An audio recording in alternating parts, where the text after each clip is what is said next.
और अपने शरीर के साथ कुछ चीजें करें, आप अपनी नींद की जरूरत कम कर सकते हैं। अब मैं थोड़ा आलसी हो गया हूँ और अब मैं लगभग 4.5 घंटे सो रहा हूँ।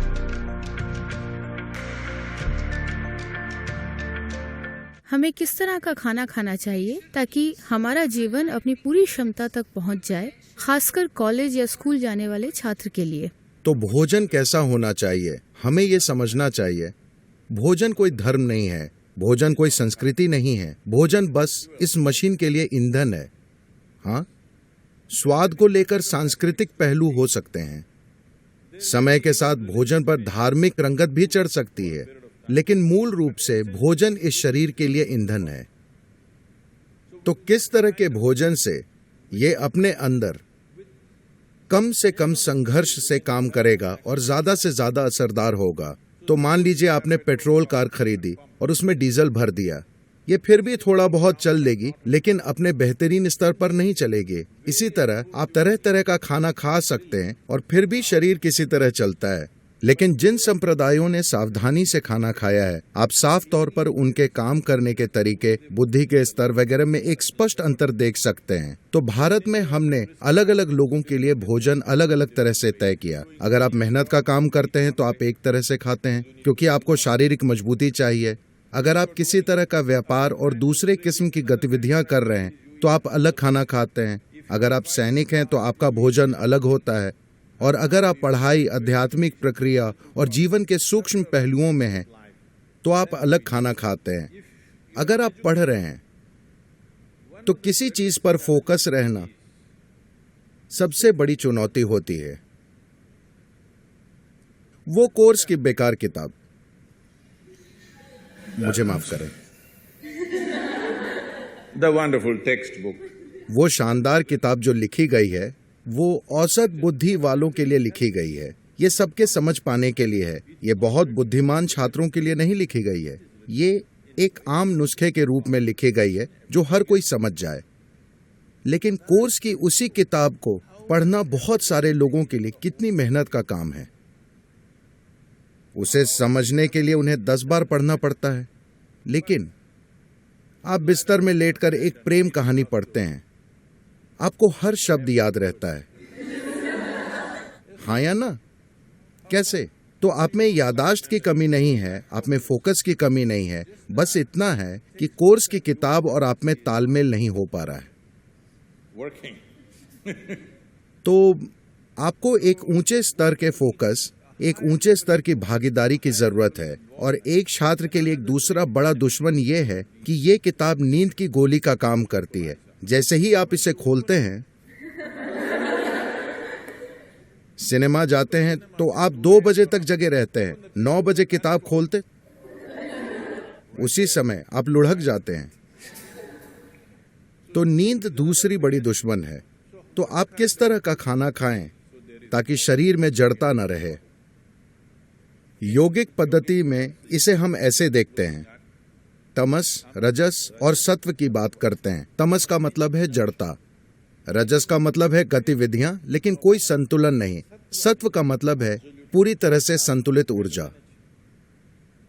जब आप पढ़ाई कर रहे हैं तो आपको एक बहुत संतुलित किस्म की ऊर्जा चाहिए, क्योंकि आपको एक ऐसी चीज पर ध्यान केंद्रित करना होता है जिसमें आपकी स्वाभाविक रुचि नहीं है। ये कोई ऐसी चीज नहीं है जिसके साथ आपकी केमिस्ट्री मेल खाती हो। अगर आपकी केमिस्ट्री तालमेल में है तो आप हमेशा उस चीज पर फोकस करते हैं, है ना? यहाँ रुचि नहीं है लेकिन आपको उस पर फोकस करना पड़ता है। इसके लिए आपको संतुलन और एक स्थिर मन चाहिए। इसके लिए आपको एक खास तरह से खाने की जरूरत है। सरलता से कहें तो भोजन आपके शरीर में आहार नली से गुजरता है। आपके मुंह से मल द्वार तक एक पाइप है। पाचन प्रक्रिया के अलग अलग चरणों से होता हुआ ये उससे गुजरता है। आप में से कई लोग बायोलॉजी पढ़ते हैं। हाँ, ये आहार नली से जाता है। अब शुरुआत होती है होठों से। यहां अगर आप सारे शाकाहारी और मांसाहारी जीवों पर गौर करें, अगर आप पशु जगत को देखें तो शाकाहारी जानवर और मांसाहारी जानवर, ये दुनिया में जानवरों के 2 मुख्य विभाजन है। एक वनस्पतियां खाते हैं, दूसरे मांस खाते हैं। अगर आप आहार नली की बनावट देखें तो शाकाहारी और मांसाहारी जीवों में एक स्पष्ट अंतर है। इंसानी सिस्टम में हर चीज संकेत करती है कि आप स्वाभाविक रूप से शाकाहारी हैं, लेकिन जिंदा रहने के लिए हम मांसाहारी हो गए थे। अगर आप जबड़ों के चलाने के तरीके को देखें, सारे मांसाहारी जीव सिर्फ काटने की क्रिया करते हैं, जबकि शाकाहारी काटने और चबाने की क्रिया करते हैं। तो उनमें दाढ़ें होती हैं, लेकिन मांसाहारी जीव में फैली हुई दाढ़ें नहीं होती। उनमें बस छेनी जैसे और नुकीले दांत होते हैं। वे सभी काटने के दांतों जैसे लगते हैं। तो वे बस यही करते हैं। सारे शाकाहारी अच्छे से चबाकर खाते हैं। आपके पास कौन से दांत हैं? दोनों। तो आपको खाना चबाकर खाना चाहिए। आपको अपना खाना इसलिए चबाना चाहिए क्योंकि आपकी लार में एंजाइम होते हैं। अगर आप थोड़ा सा कच्चा चावल लेकर अपने मुंह में 1 मिनट रखें, आप देखेंगे कि यही मीठा हो जाता है, क्योंकि यही कार्बोहाइड्रेट शुगर में बदल रहा है, मुंह में ही। तो अगर आप ढंग से खाते हैं, तब हम कहते हैं कि आपके पाचन का 30 से 50% पाचन आपके मुंह में ही हो जाना चाहिए। तो पाचन तंत्र का ये हिस्सा आधे या आंशिक रूप से पचे खाने की उम्मीद कर रहा है, लेकिन अभी जैसे हम खा रहे हैं, अधिकतर हम न सिर्फ बिना पचा खाना बल्कि आंशिक रूप से नष्ट खाना डाल रहे हैं। तो उसी मात्रा में ऊर्जा प्राप्त करने के लिए आपको भोजन की जो मात्रा चाहिए वो बढ़ गई है। उतनी ऊर्जा पैदा करने के लिए जितना आपको खाना चाहिए, आप उससे बहुत ज्यादा खाना खा रहे हैं। इसकी वजह से शरीर में जड़ता आ गई है, क्योंकि इससे उससे कहीं ज्यादा भोजन को प्रोसेस करना पड़ रहा है, इसलिए जड़ता है। एक बार जब जड़ता आती है तो आपकी नींद का कोटा बढ़ जाता है। आप कितने घंटे सोते हैं? हेलो? 8 घंटे। आप आम सलाह के मुताबिक चल रहे हैं।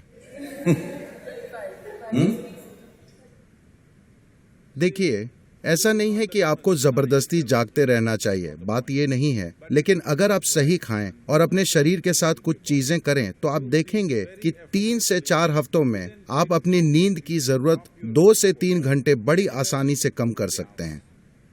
1.5 से 3 घंटे आप बड़ी आसानी से कम कर सकते हैं अगर आप सचेतन होकर खाएं and just learn to sit properly.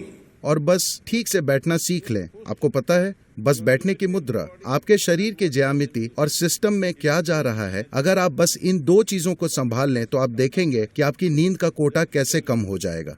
बस आपकी जानकारी के लिए, 25 सालों से ज्यादातर मैंने औसतन 2.5 घंटे की नींद ली है। अब मैं थोड़ा आलसी हो गया हूं और अब मैं लगभग 4.5 घंटे सो रहा हूं, लेकिन हफ्ते के 7 दिन, ठीक है, 365 दिन में बस ऑन हूं, लगभग हर दिन। मेरी बेटी ने 1 महीने से फोन नहीं किया था। मैंने पूछा, तुम्हारे साथ समस्या क्या है, तुम फोन क्यों नहीं करते? उसने कहा, हर 6 घंटे में आप एक नए शहर में होते हैं, मुझे क्या करना चाहिए? मैंने कहा, ओके, ये वाकई सच है। कभी कभी एक दिन में हम 3 शहरों में होते हैं, तो ये नॉन स्टॉप गतिविधि है। और आज मेरे पास कई लोगों ने ऐसा करना सीख लिया है। मेरे आसपास 100 से 150 लोगों की दिनचर्या इसी तरह है। बस औसतन 4 घंटे की नींद, हफ्ते के 7 दिन वे बस ऑन हर समय ऑन रहते हैं। और वे चिढ़े नहीं रहते, वे परेशान नहीं रहते, वे प्रसन्न रहते हैं, वे शानदार लोग हैं।